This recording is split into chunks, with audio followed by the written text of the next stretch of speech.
Hello students. ये बहुत ही शानदार क्वेश्चन है। ऐसा कोई एग्जाम नहीं बचा जिसमें ये कई बार ना पूछा गया हो। तो बहुत ही जबरदस्त क्वेश्चन है, हर एग्जाम में पूछा गया है ये, और कई बार पूछा गया है। तो मैं इसका डायरेक्ट सॉल्यूशन बताता हूँ, नॉर्मल सॉल्यूशन बता देता हूँ आपको मैं।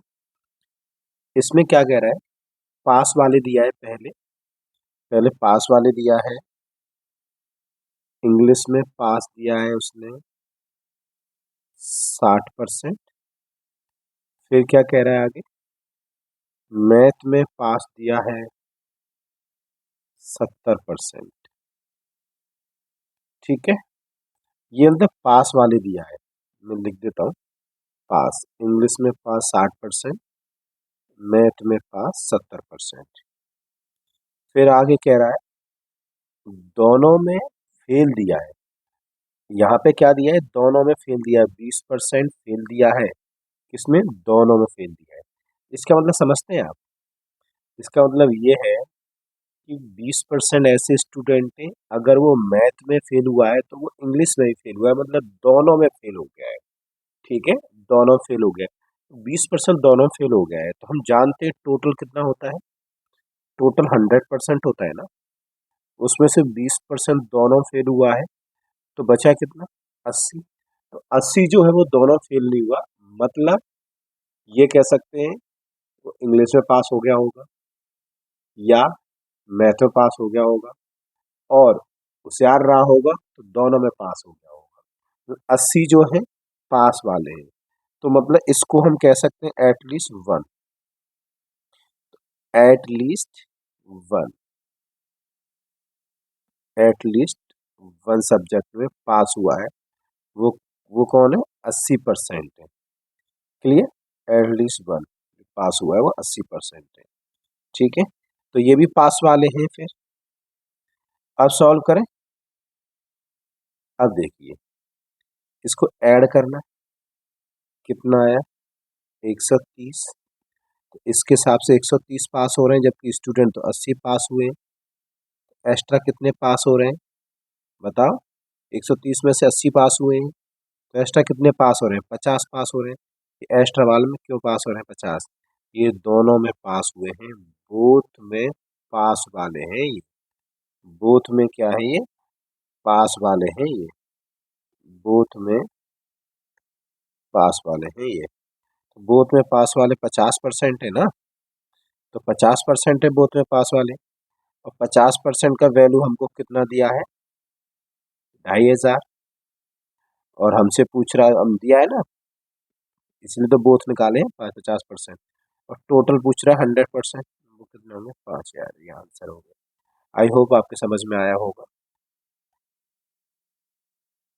अब नेक्स्ट क्वेश्चन पे चलते हैं।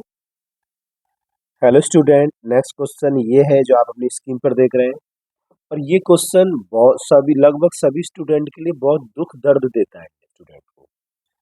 क्यों, इसमें बहुत अलग अलग वैरायटी में बहुत ज़्यादा क्वेश्चन ये पूछा गया है, और स्टूडेंट इसमें पता नहीं क्यों कंफ्यूज हो जाता है। लेकिन जब मैं इसको क्लास में पूरा डिटेल में समझाता था, उसके बाद वो दोबारा कभी कंफ्यूज नहीं होता। तो मैं इसको सॉल्व कराता हूँ। ठीक है, वैसे मेरे पास सुपर शॉर्टकट भी है सॉल्व करने का, लेकिन मैं इतना सॉल्व कराऊंगा जिससे आपकी समझ में आ जाए। तो सुनिए, आप क्या करो, इसमें इनिशियल मिक्सचर पता करो। आप क्या करो, इसमें इनिशियल मिक्सचर की क्वांटिटी पता करो पहले। इनिशियल मिक्सचर की क्वांटिटी लिखो। ठीक है, ये इनिशियल मिक्सचर मतलब समझ रहे हैं।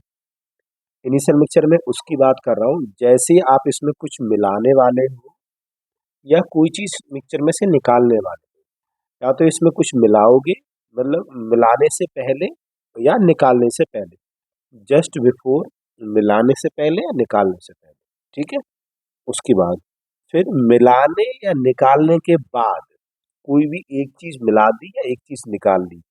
मिलाने या निकालने के बाद जो फाइनल बचा, फाइनल मिक्सचर बचा, उसकी बात हो रही है। एक बोल, वो पता लिख लो। क्या लिख लो, जस्ट मिलान, कुछ भी मिलाने से पहले या निकालने से पहले वाला मिक्सचर लिखो, और उसे मिलाने के बाद या कुछ भी निकालने के बाद वाला मिक्सचर लिखो। तो एकदम स्टार्टिंग में था 90 kg, उसमें से 18 kg मिक्सचर निकाल लिया है, तो ये तो हटाओ 18 kg, बचा कितना? 72। तो 72 बचा।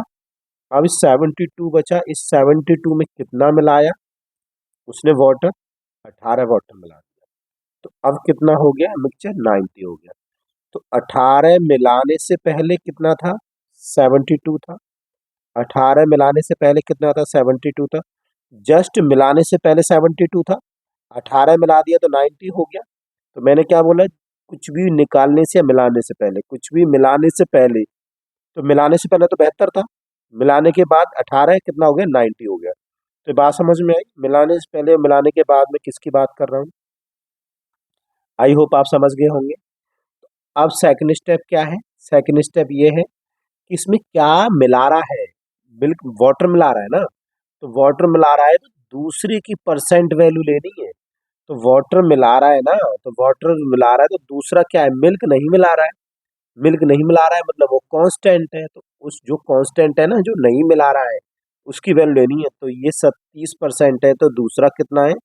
70% है। तो 70% है इनिशियली मिल्क, और बाद में मिल्क कितना है वो हमसे पूछ रहा है ना। तो अब इनिशियली पहले जो मिल्क था 70% था, और बाद में मिल्क पता नहीं कितना है, तो X% मान लेते हैं। अब इक्वल कर देते हैं, यहाँ से एक्स की वैल्यू आ गई 56%। यही आंसर हो गया। आई होप आपकी समझ में आया होगा क्वेश्चन। और ये बहुत शानदार सॉल्यूशन है जो मैंने बताया है आपको। अब हम नेक्स्ट क्वेश्चन की तरफ चल। ये भी काफी अच्छा क्वेश्चन है, काफी फेमस क्वेश्चन है, ये भी बहुत एग्जाम में और कई बार पूछा गया है। ये भी बहुत अच्छा क्वेश्चन है, जितने भी क्वेश्चन पूछे हैं वो बहुत शानदार क्वेश्चन पूछे हैं मैंने। अब मैं इसका सॉल्यूशन कराता हूँ। कह रहा एक कार है, ठीक है। इस कार की जो कीमत है वो है 5 लाख। इस कार की कीमत है 5 लाख। एक उसके पास घर है,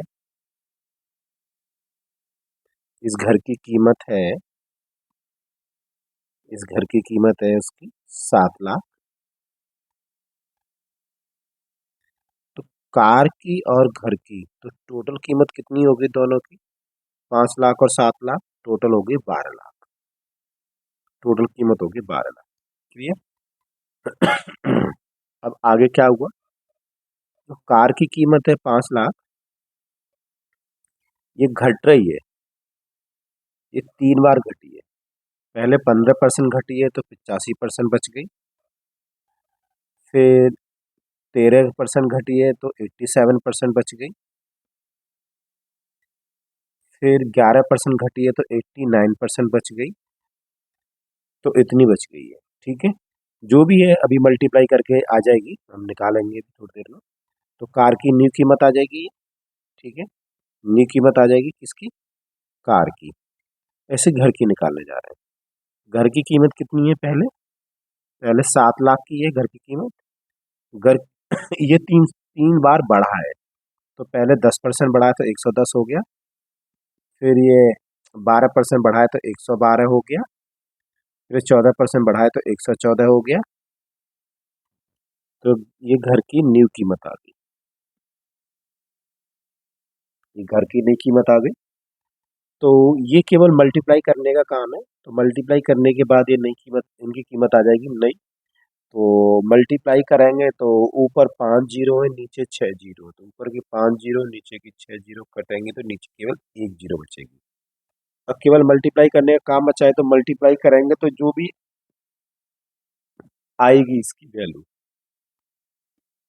तो जो भी मल्टीप्लाई करके आएगी वो देख लेना, मैं लिख देता हूँ मल्टीप्लाई इसका डायरेक्ट। तो कार की कीमत आ जाएगी 329077.5। और घर की कीमत आ जाएगी कुछ, तो घर की कीमत आ जाएगी कितनी? एट, जो भी आएगी देख लेना कितनी आएगी, 9831 3। यहाँ लिख देता हूँ, जगह नहीं है, फिर बाइट बाइट ज़्यादा हो जाएगा। तो 983136। तो ये दोनों की नई कीमत आ जाएगी, वो जोड़ लेना। तो कितनी आ गई? ये 0.5 तो लगा रहेगा, 3122 2131।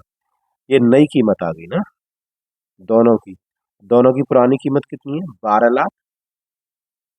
ठीक है, अब दोनों की पुरानी कीमत 12 लाख है, तो अब ज्यादा है कम है? नई। अब दोनों की नई ज्यादा है तो प्रॉफिट हो रहा है उसको फिर। तो प्रॉफिट हो रहा है कितने का? उसको ये प्रॉफिट हो रहा है 1,12,000 का। ये आंसर आ गया। आई होप आपकी समझ में आ गया होगा। अब नेक्स्ट क्वेश्चन की तरफ चलते हैं। हेलो स्टूडेंट, ये कॉन्सेप्ट बहुत फेमस है। इसमें कई तरह के टाइप पूछे जाते हैं, मतलब मैं ऐसे कह सकता हूँ 50-60 तरह के टाइप होते हैं टोटल। तो मैं बना देता हूँ डायरेक्ट। तो हम जानते हैं price into consumption equal to expenditure. यही रिलेशन होता है, सबको मालूम है। Price into consumption equal to expenditure, यही रिलेशन है। तो अब सॉल्व करते हैं। प्राइस कितना बढ़ गया? 20%, तो कितना हो गया? 120%।